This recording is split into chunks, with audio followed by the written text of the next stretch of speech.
Jadi terhadap DPO yang katanya sudah tertangkap bernama Peggy, sikap keluarga adalah jangan Polda Jabar agar jangan bikin tergesa-gesa membuat keputusan bahwa dia adalah pelaku, begitu. Oke, sebagai tambahan, kami mendapat informasi bahwa 6 dari terpidana ini sudah di BAP lagi oleh Polda Jabar dalam minggu-minggu terakhir ini. Ternyata katanya 5 terpidana ini mengatakan bukan Peggy pelaku yang DPO, hanya 1 yang mengakui. Jadi 5 lawan 1. 5 terpidana ini mengatakan di BAP bahwa bukan Peggy pelakunya yang DPO, sedangkan 1 mengakui. Jadi 5 lawan 1. Itu terhadap Peggy, ya. Jadi terhadap Peggy, keluarga mengatakan agar Polda Jabar jangan dulu terburu-buru mengambil keputusan bahwa Peggy adalah yang pelaku DPO. Sekarang bagaimana sikap keluarga terhadap 2 pelaku DPO yang katanya adalah fiktif? Keluarga sangat kaget mendengarnya ya. Kami keluarga meminta kepada kepolisian agar tetap 2 DPO ini ditelusuri lagi, ditindaklanjuti lagi. Kenapa? Ya, karena kan di pengadilan awal itu disebutkan 3. Kenapa sekarang berubah menjadi 1? Jadi ya kami keluarga sangat keberatan ya. Jadi Ibu berharap agar jangan terlalu terburu-buru mengatakan fiktif, cari dulu gitu. Ya. Apalagi kan penyidikan kasus ini kan baru dimulai dalam 2 minggu terakhir, ya kan? Oke, saya tambahkan sepanjang menyangkut 2 pelaku DPO yang dibilang fiktif, ini menjadi banyak bukti hukum atau BAP yang bervariasi. Oke. Versi pertama, pada waktu tahun 2016, 7 pelaku itu mengatakan ada 3 DPO. Itu di BAP, ini semua ada di BAP-nya nih. Bahkan diuraikan semua jenis motornya, perbuatan apa yang mereka lakukan, dan cara memerkosanya. 7 DPO itu menerangkan bahwa kami melakukan bersama-sama. Jadi secara pidana ini adalah perbuatan bersama. Ya, itu BAP versi pertama. BAP versi kedua, tiba-tiba 7 pelaku ini katanya atas saran orang tertentu mencabut semua isi BAP-nya. Itu versi kedua. Versi ketiga, jaksa tetap mengatakan di dalam surat dakwaan bahwa ada 8 pelaku dengan 3 DPO. Nanti aja itu, aduh kok pamer dulu. Ya. Itu di surat dakwaan ada begitu. Yang keempat, di surat tuntutan pun jaksa mengatakan ada 8 pelaku sama 3 DPO. Ya, itu sudah 4 versi. Versi kelima, di fakta persidangan pun temuan hakim dalam putusannya menyebutkan bahwa 8 pelaku 3 DPO. Bahkan di putusan akhir, dari bagian akhir dari putusan, hakim mengatakan ada 3 DPO. Putusan itu sudah inkrah, sudah final, sudah binding. Artinya apa? Ada 6 versi yang semuanya tiba-tiba kemudian oleh penyidik dikatakan itu semua tidak benar. Yang benar adalah fiktif. Jadi yang mana yang berlaku? Apakah putusan pengadilan yang sudah berkekuatan hukum tetap, atau hanya penyidikan dalam kurang lebih 2 minggu oleh penyidik? Ini semua putusannya, ini putusannya ini semua di bagian akhir dari putusan itu jelas-jelas disebutkan ada 3 DPO. Di dalam pertimbangan hukum juga ada 3 DPO. Di dalam surat tuntutan ada 3 DPO. Di dalam surat dakwaan ada 3 DPO. Di dalam BAP ada 3 DPO. Keterangan dari 8 terdakwa pun mengatakan ada 3 DPO. Sekarang hanya dalam waktu 2 minggu dirubah dengan mengatakan itu fiktif. Jadi prinsipnya keluarga korban maupun kuasa hukum menolak pernyataan dari penyidik Polda Jabar yang menyatakan bahwa 2 DPO tersebut adalah fiktif. Terlalu cepat untuk mengatakan itu. Kalau dikatakan belum tertangkap, kita masih bisa maklumin. Tapi kalau disebutkan fiktif itu terlalu cepat. Terus apa artinya putusan pengadilan yang judulnya demi keadilan berdasarkan ketuhanan yang Maha Esa? Sedangkan mengenai Peggy, tadi keluarga mengatakan periksa dulu. Karena apa? Peggy ini ditetapkan sebagai tersangka DPO. Sudah di BAP 6 orang dari terpidana. 5 menyatakan tidak. 5 menyatakan bukan Peggy. Hanya 1 yang menyatakan Peggy. Artinya 5 lawan 1. Jadi mana yang benar? Itulah inti dari konferensi pers hari ini untuk menentukan sikap dari keluarga dan kuasa hukum atas perkembangan kasus Pina Cirebon. Ada yang ditambahkan? Ya, intinya untuk Kepolisian Polda Jabar, kami selaku kuasa hukum jangan terlalu tergesa-gesa menetapkan apa yang seharusnya diperiksa terlebih dahulu. Karena ini kan sudah 8 tahun tidak pernah diproses ya, tidak pernah diselidiki lagi, dan ini baru diselidiki kembali. Dalam waktu yang singkat sudah bisa menetapkan 1 tersangka, kemudian bisa menetapkan 2 lagi tidak ada. Kami sangat berharap sekali untuk benar-benar diselidiki lagi apakah benar atau tidak pelakunya, ataukah memang ada atau tidak gitu. Jadi kita juga tidak bertanya-tanya gitu sebabnya, alasannya apa. Oke. Itu inti pokoknya. Singkat, kalau ada pertanyaan silakan. Bang, tanya. Ya. Pak Kompas TV, Bang. Jadi kalau merespon dari pernyataan keluarga dan teman-teman kuasa hukum, apakah bisa dikatakan sama seperti banyak orang yang juga menilai penangkapan Peggy ini salah tangkap? Apakah itu bisa dikatakan begitu? Atau ada hukum acara pidana yang tampaknya tidak dijalankan oleh kepolisian soal penetapan Peggy sebagai tersangka dan menghilangkan 2 DPO lainnya oleh Polda Jawa Barat? Oke. Kalau kami mengatakan bukti hukumnya belum begitu kuat untuk menyatakan Peggy ini sebagai tersangka DPO. Kenapa? Karena 5 dari terpidana yang sama-sama mengaku melakukan tidak membantah Peggy terlibat. Jadi 6 orang terpidana itu sudah di BAP dalam minggu-minggu ini. BAP baru ya. 5 mengatakan Peggy tidak terlibat, hanya 1 yang mengatakan terlibat. Ya, itu dia. Terhadap Peggy belum ada jawaban yang pasti. Itu jawaban kami. Masih perlu diselidiki lebih lanjut. Ya, belum bisa disebutkan total salah tangkap atau memang itu orangnya. Tapi dari segi hukum pembuktiannya masih sangat lemah. Apalagi 5 terpidana mengatakan Peggy ini tidak terlibat. Itu jawabannya. Bakal ada koordinasi lebih lanjut nggak dengan Polda Jawa Barat dari tim hukum keluarga Vina ini? Ya, kita selalu gini loh. Kita itu kan menghimbau agar jangan tergesa-gesa. Ini mulai viral kan sesudah kasus ini diviralkan oleh Hotman 911. Barulah mulai yaitu sekitar tanggal 20-an, barulah mulai Polda Jabar bergerak. Kok hasil persidangan berbulan-bulan sudah ada putusan mengatakan bahwa ada 3 DPO, tiba-tiba dengan penyidikan kurang dari 2 minggu tiba-tiba disebutkan itu fiktif gitu loh, yang 2 DPO. Itu yang kita tidak, keluarga maupun kuasa hukum belum bisa terima. Ya, silakan. Pak Hotman, Ipa dari TV One. Lalu TV One. Ada transparansi hukum terhadap kasus ini, Pak. apa? Transparansi hukum. Harus ada transparansi hukum. Ya, justru itulah transparansi hukum. Makanya kan kita bikin konferensi pers ini untuk menentukan sikap keluarga. Ya, harusnya Polda harus menerangkan bahwa 5 dari terpidana itu membantah, tidak mengakui Peggy sebagai pelaku. Ya, dan yang 2 fiktif ini semua berkas-berkas perkara menyatakan mereka ada, cara memerkosanya ada, mobil motornya ada, cara mukulnya diuraikan di sini. Ya, masalahnya dan juga si pelaku ini, si 8 terpidana ini tidak pernah mengalihkan tanggung jawab kepada 3 DPO. Biasanya kan orang mengatakan mengalihkan tanggung jawab, dia pelakunya bukan aku. Kalau mereka mengatakan kami lakukan perbuatan itu bersama-sama. Jadi ini perbuatan tidak pidana secara bersama-sama. Jadi kelihatan jelas tidak ada motivasi bagi mereka untuk lempar tanggung jawab. Kelihatan jelas dari awal.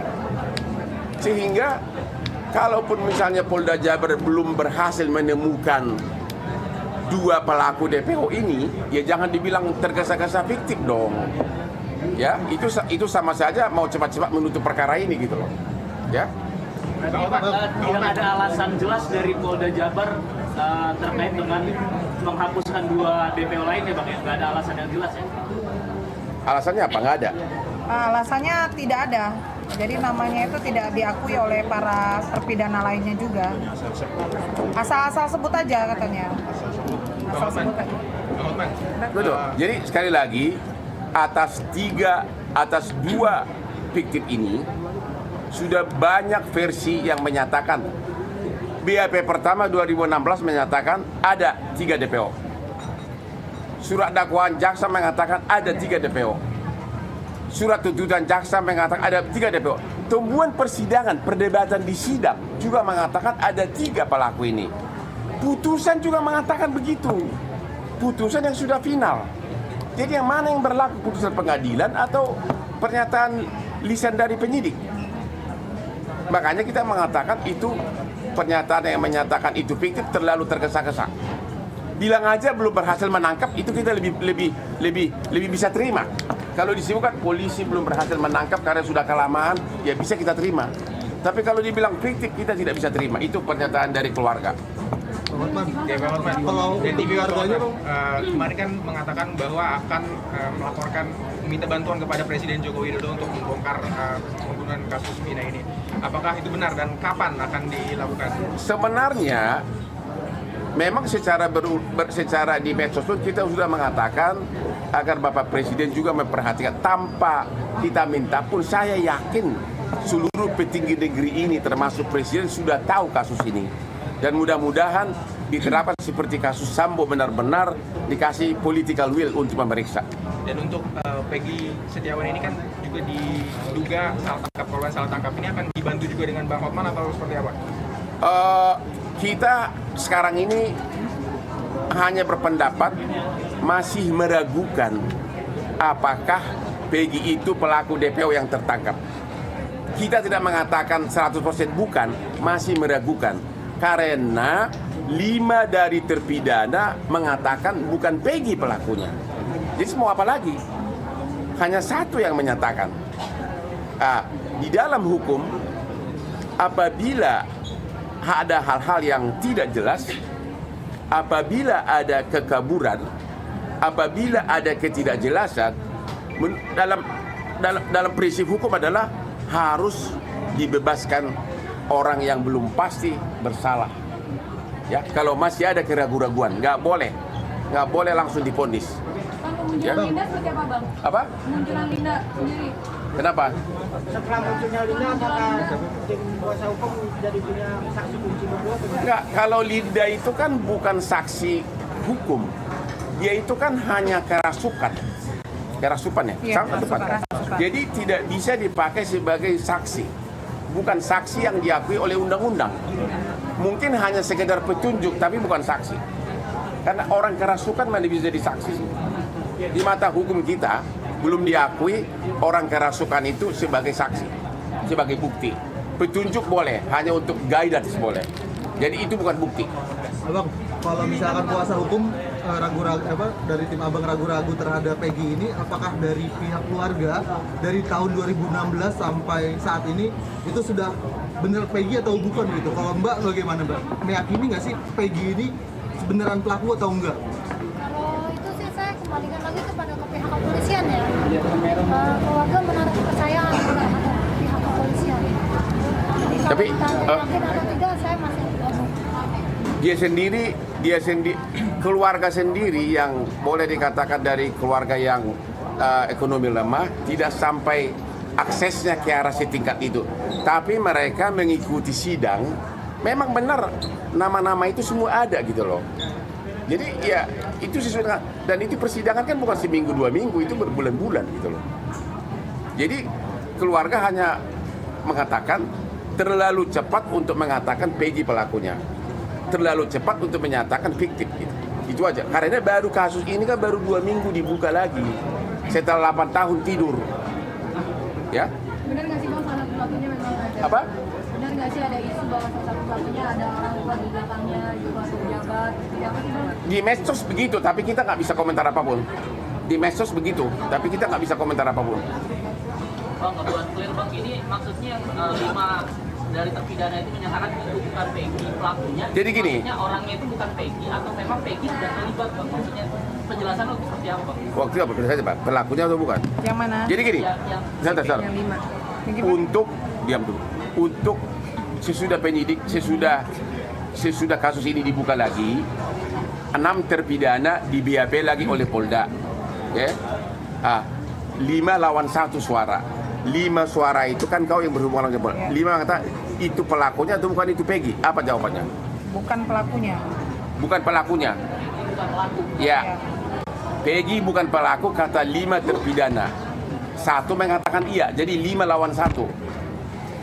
Sementara yang fiktif mengatakan apa? Yang fiktif itu asal sebut aja.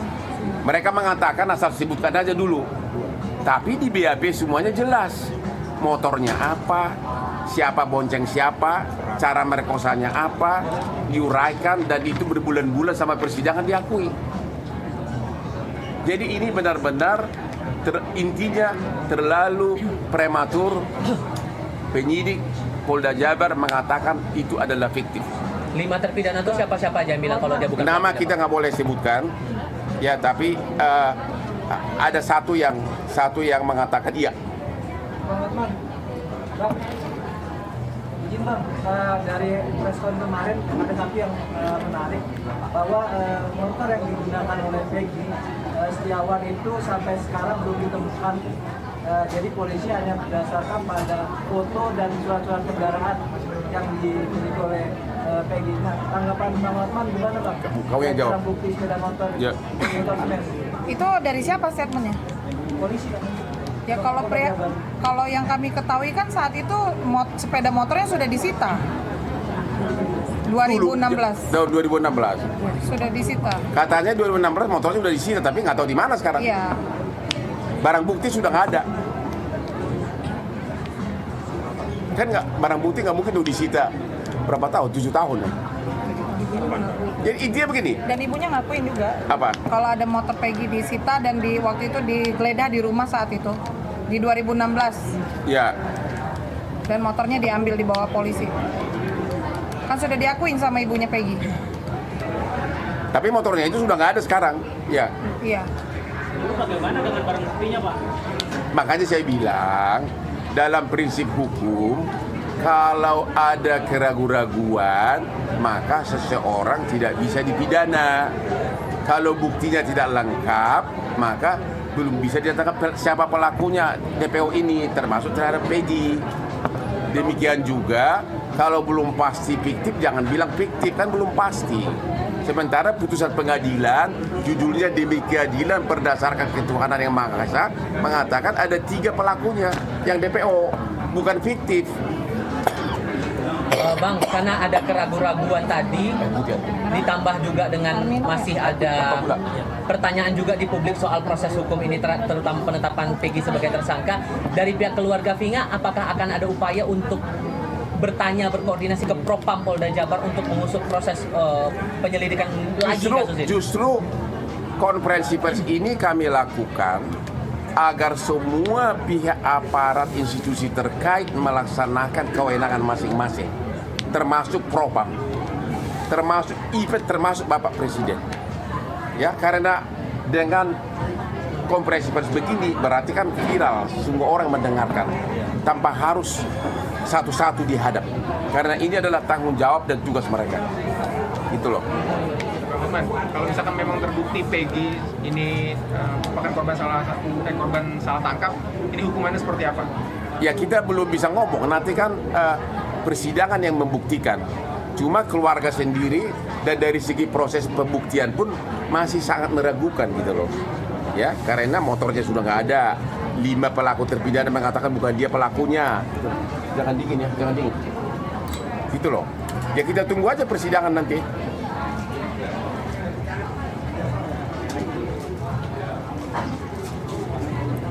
Apalagi pertanyaannya? Apalagi Bang tadi kan sempat ada kekaburan soal Peggy ini yang penangkapan Peggy ini Bang, berarti tadi menyarankan untuk Peggy ini karena memang masih belum memuat terkait dengan itu yang didapat oleh kepolisian, berarti diharapkan dibebaskan terlebih dahulu Bang. Ya, kalau buktinya tidak cukup, memang belum waktunya untuk ditahan. Apalagi 5 dari pelaku itu menyatakan bukan dia pelakunya. Itu loh. Dan saya belum yakin ada saksi yang melihat langsung dia melakukan itu. Selain hanya satu orang itu yang mengaku. Gitu. Jadi intinya buktinya masih ragu-ragu. AF dan Dede juga mengaku, Pak. Apanya? Yang mengatakan Peggy pelakunya. Ya, AF dan kita belum lihat BAP-nya kan? Iya, belum. Ya, ada saksi lain katanya AF dan Dede yang mengatakan Peggy, tapi kita belum tahu detail dia punya kesaksian gimana, apakah dia lihat atau tidak. Ya, jadi tujuan konferensi pers hari ini adalah agar publik tahu bagaimana sikap keluarga dan kuasa hukum. Intinya terlalu terburu-buru untuk menyatakan Peggy adalah pelaku DPO dan terlalu terburu-buru untuk menyatakan 2 pelaku DPO itu adalah fiktif. Sementara penyidikan baru kurang lebih dari 2 minggu penyidikan ulang, padahal proses persidangan sudah berlangsung lama dan semuanya menyatakan ada 3 pelaku DPO. Bang, terkait yang kemarin Abang posting si Linda kerasukan terus menyebut nama Mel-Mel, apakah itu dari informasi? Coba kau yang ngomong. Yang dengar kemarin si Linda datang ke Jakarta karena memang dia mau diperiksa kan. Jadi ketemu dulu dengan tim kuasa hukum, ketemu di apartemen dia tanggal berapa? Hari Sabtu. Tanggal berapa itu? Itu kurang lebih tanggal 19 sana. Hah? Tanggal 19 ke tanggal 25. Kok bisa kerasukan lagi? Itu saya ada di Instagram saya tuh saya posting. Nah, 25 Mei. Kerasukan lagi masuk. Kok bisa juga ya ngikutin udah 8 tahun sampai nyebrang jalan tol itunya almarhum. Ya. Iya, jadi waktu datang ke tempat kami sedang bertemu siang-siang itu tiba-tiba si Linda ini kerasukan secara tiba-tiba. Begitu, dan di situ tiba-tiba dia mengucapkan, karena kami yang bertanya, kenal nggak dengan yang namanya Mel-Mel di dalam YouTube backstage backpacker itu. Lalu dia menjawab, justru itu pelakunya. Tolong diperiksa, katanya gitu. Hanya itu aja, kami juga belum tahu Mel-Mel itu siapa, kita belum tahu. Hanya mengatakan perihal tersebut. Tapi banyak yang meragukan soal Linda, seperti apa mungkin tanggapannya? Kalau meragukan ya sah-sah saja kan, itu kan kita hadirkan karena memang Linda saat itu yang kerasukan dan dia dimintai keterangan. Jadi sah-sah aja, kalau orang tidak percaya silahkan aja. Intinya Linda sudah kooperatif untuk memberikan keterangan. Yang pasti Linda bukan saksi yang sah di mata hukum karena kesaksiannya hanya berdasarkan kerasukan, bukan melihat fakta kejadian. Ya, itu bukan saksi yang sah. Tapi sebagai petunjuk boleh-boleh saja. Dan katanya menurut keluarga Vina, justru kasus ini terungkap 3 hari sesudah almarhumah meninggal karena Linda kerasukan, diceritakan semuanya. Justru itu adalah petunjuk sehingga akhirnya polisi merubah dari kecelakaan menjadi penganiayaan gara-gara celotehan dari si Linda di waktu kerasukan. Jadi biar gimana pun ada jasanya juga kerasukannya itu. Iya dong, benar kan? Karena benar kan? Coba ceritakan dulu. Kenapa tiba-tiba semula kan di awalnya kasus ini dianggap sebagai kecelakaan? Coba ceritakan dulu. Kenapa terus berubah lagi, coba? Awalnya kecelakaan, terus 3 hari saya ngambil HP adik saya itu ya, HP sama motor itu posisi betul, terus HP sama motor utuh tidak rusak. enggak. Oh, kecelakaan motor nggak rusak gitu kan? Nah, terus Malamnya Linda kemasukan jam 1 malam itu, jam 1 malam terus dia cerita semuanya, cerita kronologinya kecelakaannya seperti apa, penyiksaannya, itu cerita semua. dan itu kau kemudian sampaikan ke polisi. Kepada dia. Bapaknya Eki. Bapaknya Eki. Ya baru kemudian sejak itulah langsung mulai penyelidikan digas. Jadi biar gimana pun kerasukan dari Linda itu adalah sangat berjasa dalam kasus ini.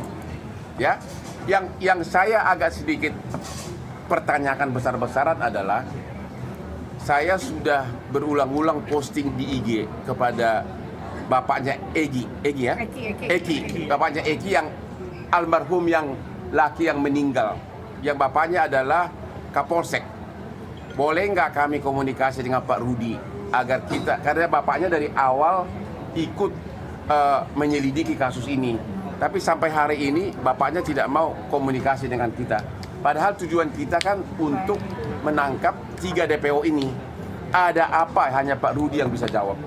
Ini kan kepentingan anaknya kandungnya, bukan kepentingan kami. Ya, almarhum maksudnya. Ya. Ada lagi? Bang, tim kuasa hukum sampai mendatangi atau hanya menghubungi via... Sudah saya posting di Instagram, sudah dapat nomor IG-nya Pak Rudi, saya udah chat tapi nggak dibalas. Dan namanya juga Instagram Hotman, pasti sampai orang di hutan di Rian Barat pun nggak tahu. Apakah sudah ada tim kuasa hukum yang mendatangi Pak Rudiana seperti apa, Bang? Belum, Bang? Boro-boro dia nggak mau chat aja, nggak mau jawab, gimana bisa kita mendatangi?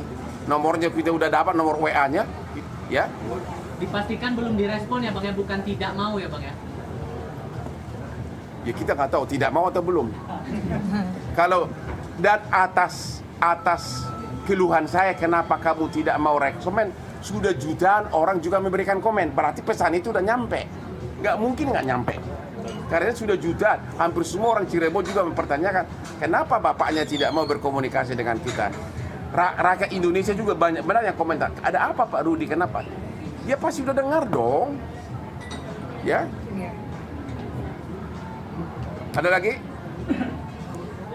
Oke, yang terakhir ada satu di sini, mana yang Bu Ayu? Mana ada ini yang dituduh anak bupati wakil bupati Cirebon. Ini istri wakil bupatinya ada nih. Ya. Mana Bu Ayu nih? Mana itu? Kau berdiri aja Putri. Mana anaknya satu lagi yang mirip itu? Dani. Anaknya. Mirip nama Bang, jangan mirip muka. Ya, ini si Dani nih. Hah? Siapa namamu? Sama satu lagi yang sekarang yang lagi naik daun. Oke. Jadi Yang lain mundur dulu, dulu kan sempat viral gara-gara banyak komentar-komentar di medsos bahwa katanya keluarga bupati, mantan bupati Cirebon terlibat. Saya memberikan komentar. Paling gampang kok untuk mengetahui apakah itu keluarga DPO. Saya katakan cari jejak digitalnya, karena dalam sejarah kriminal di dunia, apalagi di Indonesia, pelaku DPO selalu kembali atau menghubungi keluarganya. Makanya waktu itu saya mengatakan, kalau memang ada kecurigaan terhadap mantan bupati, periksa dia punya medsosnya. Saya nggak mengatakan bahwa keluarga bupatinya terlibat. Ternyata inilah Ibu Ayu yang baru selesai sebagai wakil bupati Cirebon. Kapan berakhir? Tanggal 17 Mei 2024. Mei. Ini anaknya yang dicurigai. Siapa namanya? Siap, Ramadhani. Ramadhani. Ada waktu kejadian dia umur kau berapa sekarang? 11 tahun. Sekarang berapa? 20. Pada waktu kejadian dia masih umur 11 tahun. Jadi nggak mungkin pelakunya. Terus siapa lagi? Katanya Bang kamu coba jelaskanlah Bu. Jadi saya punya putra dan putri 4. Ya. Yang pertama ini namanya Satria Robi Saputra, kelahiran tahun 97. Yang kedua Sela Safira Amalia, kelahiran tahun 1999. Dan yang ketiga kelahiran Resa Primahanjaya, kelahiran tahun 2000. Dan yang keempat ini adalah Ramadhani, kelahiran tahun 2004. Yang dituduhkan adalah ini Ramadhani. Yang pada saat kejadian usianya masih 11 tahun, sekolah kelas 5 SD ya. Karena kita sudah klarifikasi di TV swasta, TV One ya. Kemudian beralih lagi karena tidak terbukti, beralih lagi kepada kakaknya. Yang pertama Satria Robi gitu ya. Kemudian Satria Robi juga kita sudah beberapa kali klarifikasi juga ada di Wikipedia ya. Nah, Nah, di situ dinyatakan bahwa saya mempunyai anak 4.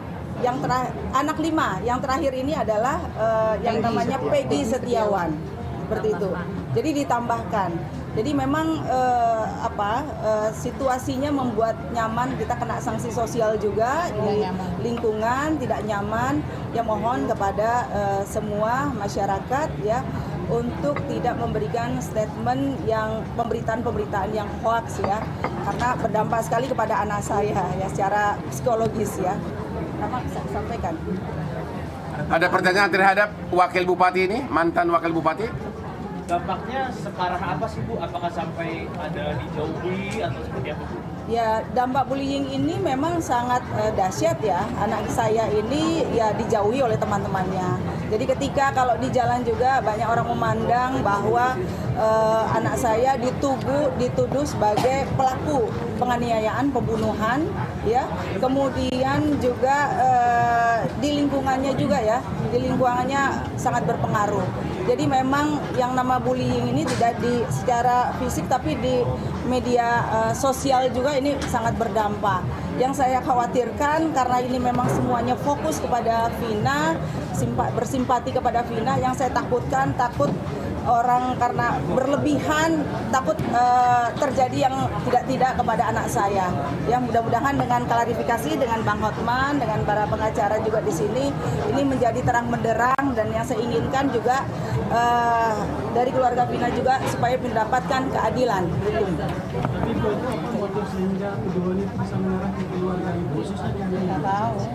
Saya nggak tahu ya. Ini kenapa pemberitaan ini bisa karena memang dari nama ya. Cuma hanya saja memang ada kemiripan nama ya. Tapi sesungguhnya anak saya juga dipanggilnya Rama bukan Dani ya. Begitupun juga Satria Robi Saputra ini ya dipanggilnya Satria, bukan Robi gitu. Seperti itu. Sebagai tambahan dari keluarga, kami keluarga besar Ibu Wahyu Ciptaningsih benar-benar bersemangat, benar-benar pengen berharap Vina dapat keadilan. Sehingga apa yang terjadi, yang membawa kakaknya Vina hadir di tempat ini itu adalah Ibu Ayu sendiri. Jadi kami dari Cirebon pagi tadi menjemput terlebih dahulu kakaknya Vina hadir di sini. Jadi kami juga sangat berharap kasus Vina ini cepat terbongkar, terang benderang. Kira-kira seperti itu tambahan. Masih ada pertanyaan? Sudah? Mantap.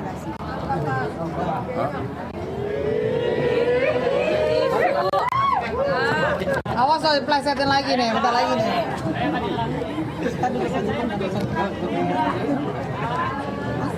Dia terlalu enggak. Aspri saya kan 314. Dia selalu berusaha masuk tapi ya masih belum lolos. Ya.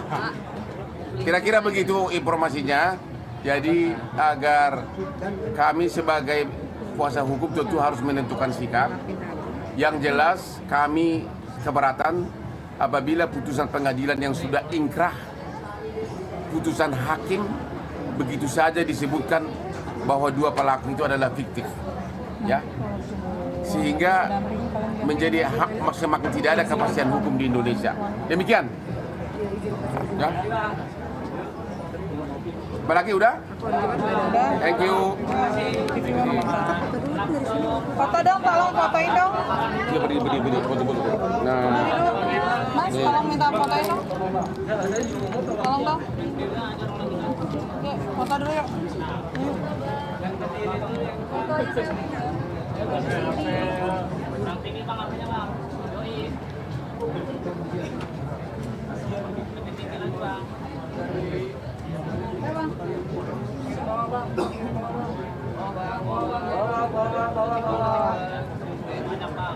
Kanan bang, kanan. Dokumennya boleh bang, dokumennya bang.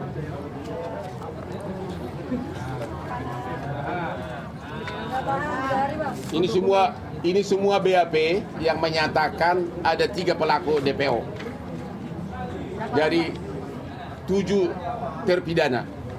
Ini putusan pengadilan yang menyatakan ada 3 pelaku DPO. Surat dakwaan, tuntutan jaksa, fakta persidangan, pembicaraan di persidangan, Bahkan di amar putusan dari hakim menyatakan ada 3 pelaku DPO. Jadi ini adalah perbuatan bersama. Dan dari awal penyidikan, pelaku itu tidak ada kelihatan motivasi untuk mengalihkan tanggung jawab kepada ketiga pelaku DPO.